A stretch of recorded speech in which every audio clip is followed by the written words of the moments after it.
Hello there and welcome to Inside Intercom. I'm Liam Geraghty. Dis and misinformation is rampant in the online world, and its impact has real-world consequences on everything from vaccine uptake to war propaganda. Today's guest, Mark Little, CEO and co-founder of Kinzen, has made it his mission to help keep online communities safe from harmful content. Kinzen provides data and research to trust and safety professionals, content moderators, and public policy makers. A former TV news anchor and foreign correspondent, Mark also founded the social news agency Storyful and led Twitter's media team in Europe. On this episode, I chat with Mark about his unusual career path from journalism to a business combating dangerous misinformation and hateful content. We also talk about how that fight is going and the scale of the battle we're up against. It's a conversation that has never been as timely as it is right now. So let's head over to studio to talk to Mark Little.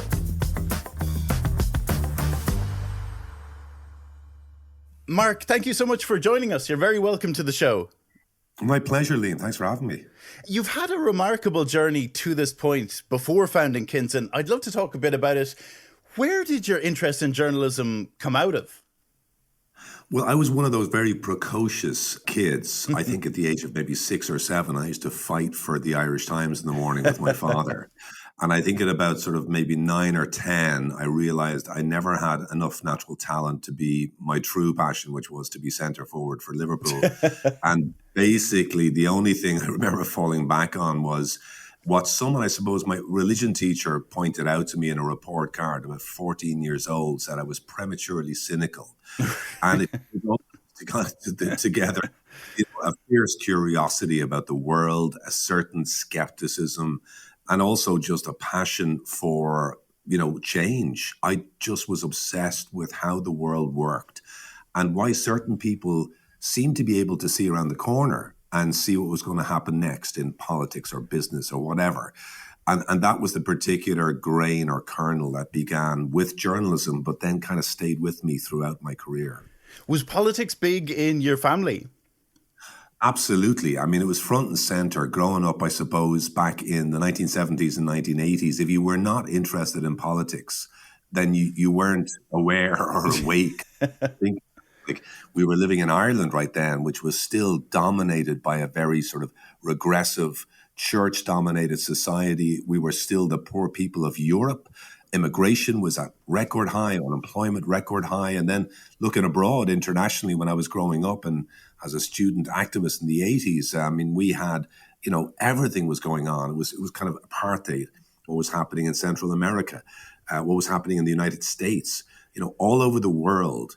It just felt like there was a tectonic shifts in everything that was going on. Now, in Ireland, it took a while before that actually became apparent. But yeah, growing up in an environment where everything felt so consequential to the point of, nuclear apocalypse was something that I thought about deeply. And everyone did on the planet well through the 80s until the fall of the Berlin Wall. So that, is just to give you a sense of how consequential it felt to be alive in a period of huge anxiety, but also, if you were politically minded, huge excitement and challenge. And did I read right that your first gig was in the advertising department of the Communist Party's magazine in the UK? Yeah, it was a funny thing. Back then, there was which became Tony Blair actually, but there was a lot of people on the left who were very much into culture and were influenced what was happening at that time, it was glasnost and perestroika. So there was this group of people who would have been called sort of the new left or the Euro-communists. And I was fascinated by that magazine. It was called Marxism Today in London. And I just happened to, I was working in a car park and I was working in McDonald's. Right. And I just happened to, chance my arm and say, hey, any gigs going in Marxism Today? And turned out that one of the jobs was not even selling the advertising, was collecting the advertising. Right. So I'd have to ring up sort of granola producers and people doing, producing foodons and advertising, holidays in Bulgaria and sort of slightly threatening them, demand the money that the pledge to pay for advertising. But in the process, I got that summer was in London in 87.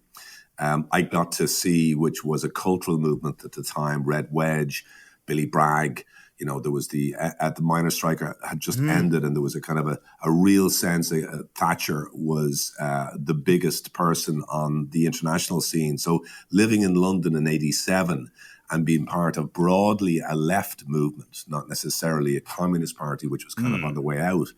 Yeah, that was a real eye-opener for me because I was a student radical. And to get to be in places like the Trade Union Congress and meet some of the people who had really created change in Britain and were on that cutting edge, that was a real eye-opener. But also I learned how to flip burgers and how to cook the perfect chicken McNugget in the same year. And actually, one thing I want to say, Liam, that same summer was 87, when the IRA campaign was at its height. I worked in this car park, and one of my jobs was to drive around about 4 or 5 in the morning, the long-term car park, to check if there were cars there for more than a week. Wow. Because they feared the IRA were going to plant a bomb there. And so there I was, an Irish young fella with a Pakistani as well. I remember a guy from Pakistan, and the both of us were responsible for reporting to the special branch as they came in the morning what cars had been there too long. So, again, just a reminder that politics was in everything at that time. It was kind of felt like the oxygen that surrounded us. Wow, that's nuts. And then I suppose like all of that kind of makes sense in terms of your career then in journalism and moving to the national broadcaster. I mean, you pretty much went to work for the national broadcaster in Ireland, like straight out of college, essentially. Yeah, I was so young that actually when I went on to get my first big job in Washington, I mean, I was told to maybe grow a mustache or wear blue, which apparently makes you look older. So I was really young. What happened to me, I suppose, coming out of the back of college, that I realized I didn't want to be in politics. I wasn't particularly ideological, really, in the end of the day. I wasn't partisan. And I was, as I say, fascinated by change. So I went to DCU to do a journalism course. And before that course even finished, RTE were advertising for people to join them. I did, and I think within about 24 hours, my first report was of a prison riot out in Fisborough, North Dublin, where I was on top of a roof and I had to broadcast on the 6 o'clock news on a mobile phone, which, believe me, was a massive technological innovation at the time, talking to the Anne Doyle, the anchor person. And I was so bad that when I came back to the office, my boss said to me, "Don't listen back to that. That won't be a good that won't be inspiring you for the future." So yeah, I was sort of a huge work ethic, maybe not initially a great talent for broadcasting, but it was a tremendous time. And at that stage, I was 24, to be given the chance to start to report on some of the big issues. Yeah, it was a dream come true. It was like, you had your career then in journalism, spanned almost 20 years. Am I right? That's right. Exactly. Yeah. What prompted you to move out of journalism after a hugely kind of successful career, Washington correspondent and presenting Prime Time, one of the big shows in Ireland? What prompted that? Well, I think I started to realize that things had changed, and to use an old phrase, that the means of production of journalism and news had gone from being a person like me, the man on the telly, standing in war zones. I remember being in Afghanistan, and it was in Kandahar in the south of the country, and remembering, it was very frustrating because I was sitting there very much listening to somebody interpreting for me what was going on the ground. And suddenly I realized that the old golden age of journalism was very undemocratic. I mean, it was people like me, the gatekeepers, telling people at home who sat down at a certain time at night to listen to me, the man on the telly, telling them what was true and what was real. And suddenly what happened was, at the same time, I saw Twitter and YouTube emerging at the same time. And I remember it was a protested election in Iran in 2009. And Iran was my story. It was one of those things, every foreign correspondent has a story, gets under their skin. I remember watching from home in Dublin, people on the streets, 17, 18-year-olds, using Twitter, using social media to deliver the most visceral, authentic reporting of what was going on. And I remember thinking, oh my God, this is going to change everything. And most of the journalist contemporaries of mine were scared and fearful of this democratic revolution. For me, I just saw this opportunity. What would happen if we could combine old-fashioned storytelling and truth-telling and journalism with this revolutionary new democratic awakening? that we can see in these platforms. And that became the moment when I looked forward 25 years and said, if I don't do this now, I will regret this for the rest of my life. And I always think as an entrepreneur, you have to think about what the Talmud says, the great old Jewish religious text. It says, if not me, who? If not now, when? Yeah. And I had that moment, and there was no way back. So you went off and you created Storyful. And like you said there, I love the great tagline from Storyful was news from the noise of social media. What was it like going from journalism to founding, a business? It was like watching the water in winter, and you'd think, oh, wouldn't it be great to go for a swim? And then you jump in and you are paralyzed by the cold. I mean, a year into the venture with Storyful, we couldn't raise finance. I thought the thing was going out of business. It was brutal. I had staked everything, my reputation, all my money on this venture, and it looked like it was going out of business. And I remember a Christmas Eve driving down to see my family and feeling the weight of the world on me. And it was only when I realized my worst thought, which was, well, the business will go out of business, but I'll get a job and I'll recover from that. And I just learned that when you confront your worst fear in a early startup particularly, it will never haunt you again. Because you've confronted it. That's the worst can happen.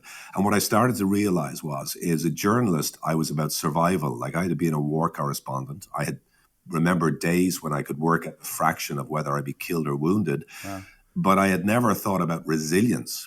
What happens when every day you've got to get up and it's hard? And that was the big difference for me. The secret of being a great entrepreneur was not survival and, failure is not an option. It's resilience. And actually failure is built into the model. It is it is an option. It's something you have to put up with. So it was a real change in mindset. There were many similarities, but there was a big change in mindset required. What was it like? Because like you said, a lot of journalists were kind of fearful of it, but this is an entirely new form of journalism. And we probably didn't know it at the time, but totally pioneering. Well, we kind of could see it happening in practice while people were trying to work it out in theory. So, for example, during the Arab uprisings, which happened, started in 2010 in Tunisia and went through Egypt and Syria, etc., we were seeing in our small, tiny startup in Ireland that on the ground, there were democratic activists that were trying to get the story out from places like Aleppo. And they started to realize that we were watching them and looking at them. And they would do things like tilt up the camera to show a minaret, which would help us geolocate that image. They would help us by putting up newspapers and telling us what the day it was and what location they were in. And we started to develop a collaboration then with the people on the ground that were the eyewitnesses to history. And of course, we were bringing a journalistic rigor. So when Osama bin Laden was killed in Pakistan, we were immediately in with satellite imagery to analyze the nature of the helicopter that had crash landed in the compound. We could direct journalists to the physical location because it was being incorrectly described. And in that process, there was a new form of open source journalism that was at once democratic because our primary sources were people right there on the ground, not other journalists. But at the same time, it had the same rigor of investigative journalism. We had our own accountability. So, it almost emerged, not by accident, but certainly we didn't plan to create a new form of journalism. It evolved organically from this democratic awakening that I think in the first wave of social media was the dominant force. And today, many of the Storyful alumni are now working in big news organizations like the New York Times or CNN or the BBC or the Washington Post, bringing that new form of journalism that we were part of with Storyful.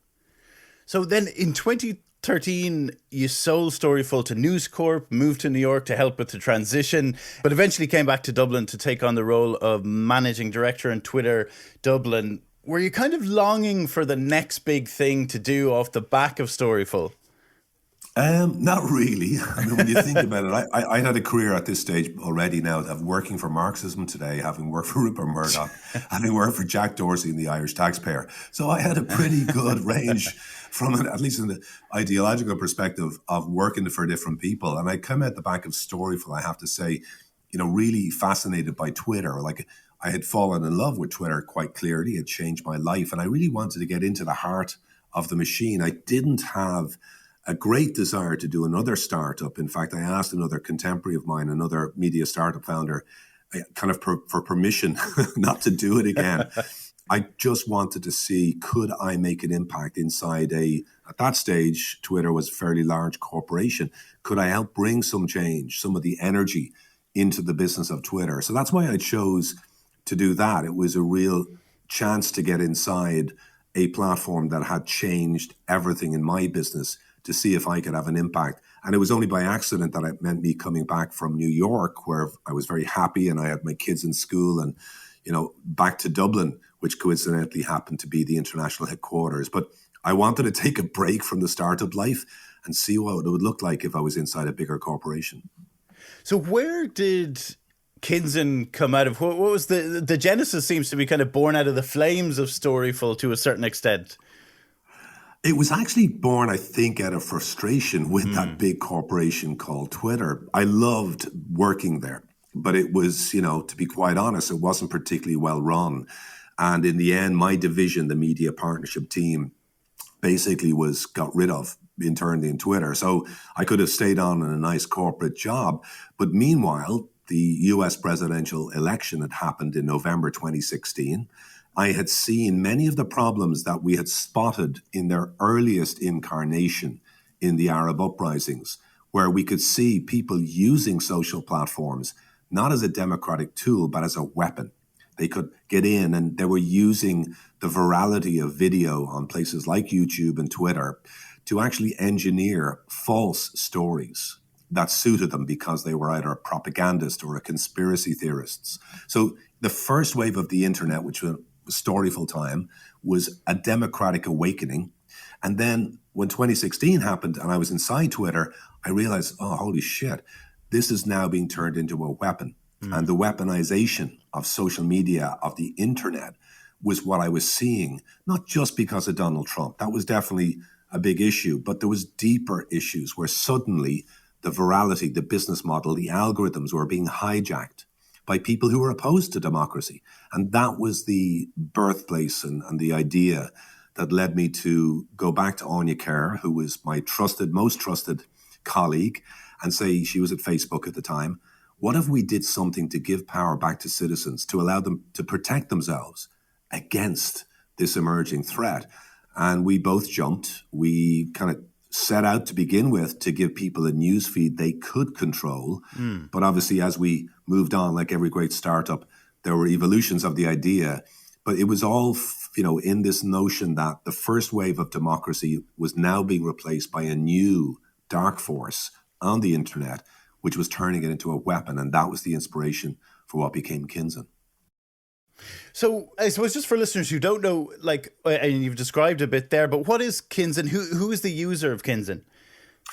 So we basically help the big tech platforms and emerging platforms as well to protect the world's conversations from information risks. Now, by that we mean dangerous misinformation that actually creates real-world harm, organized disinformation, and hateful and violent speech. So our customers are trust and safety professionals, policy professionals, the people who are inside these companies desperately trying to get ahead of these information threats and risks instead of, reactive fact-checking.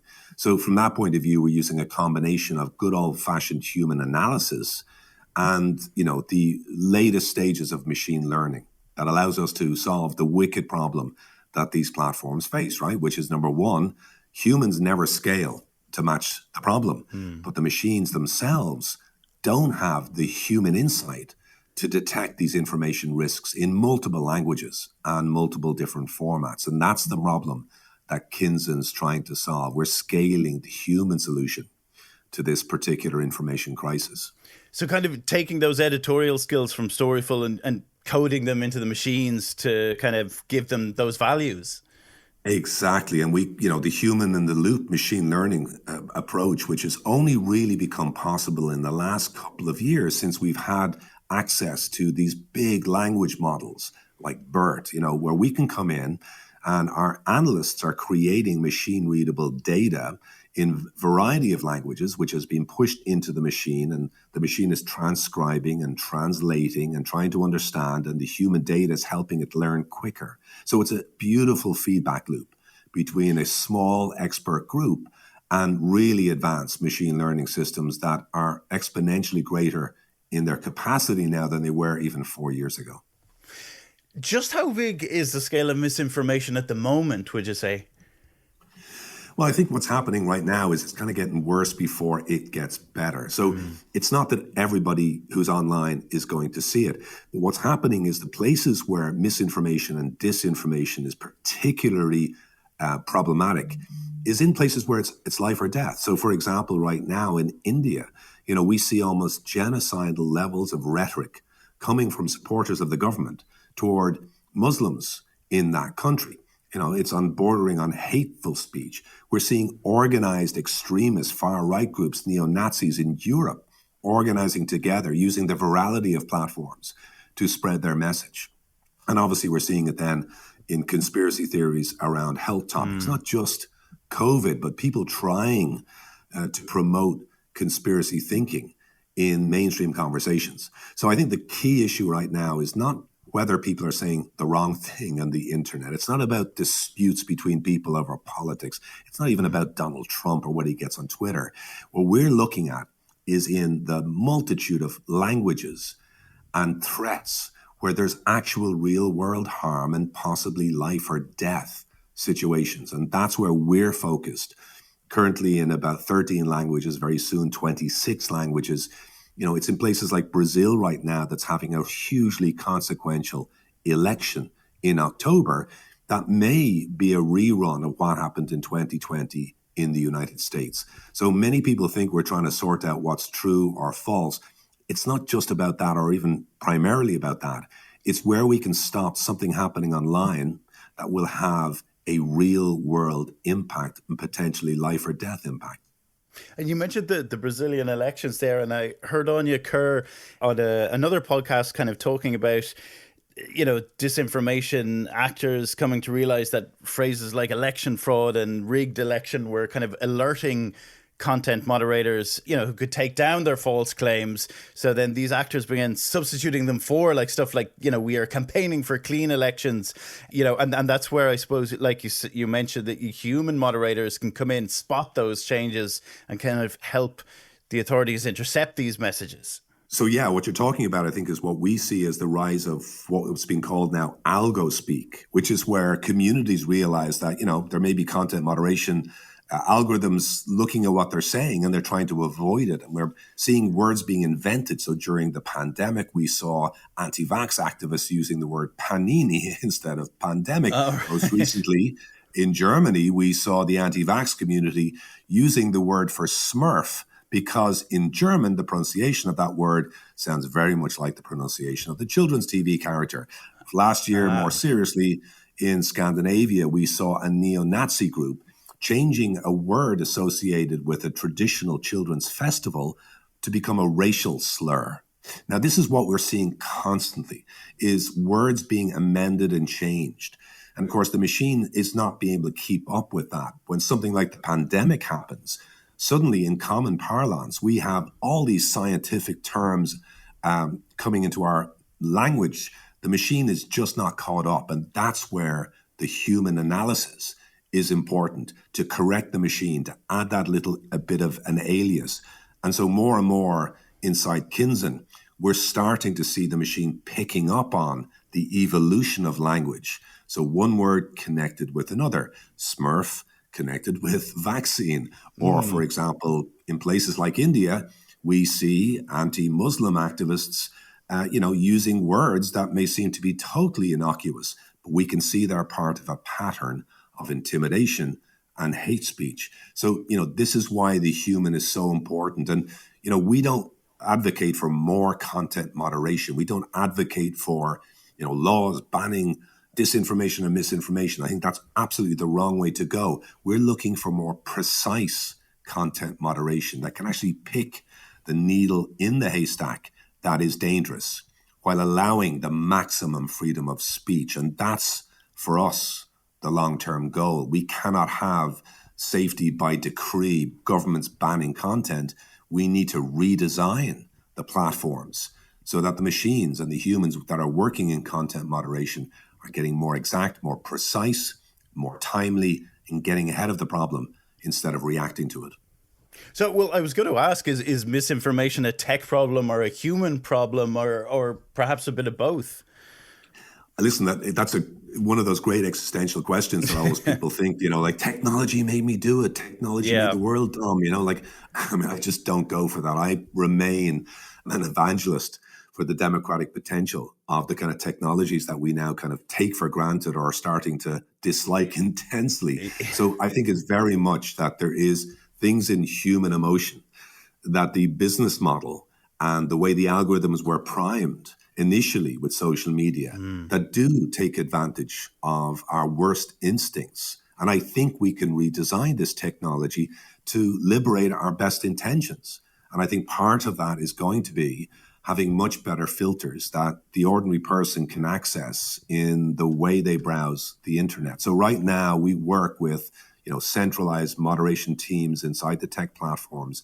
My guess is over the next 2 to 3 years, more and more the platforms will try to decentralize power to the ordinary person to set their filters, to say, listen, I don't want to hear extreme language in my feed, or someone else might say, well, actually, I do. I want to see what the other side is thinking and saying.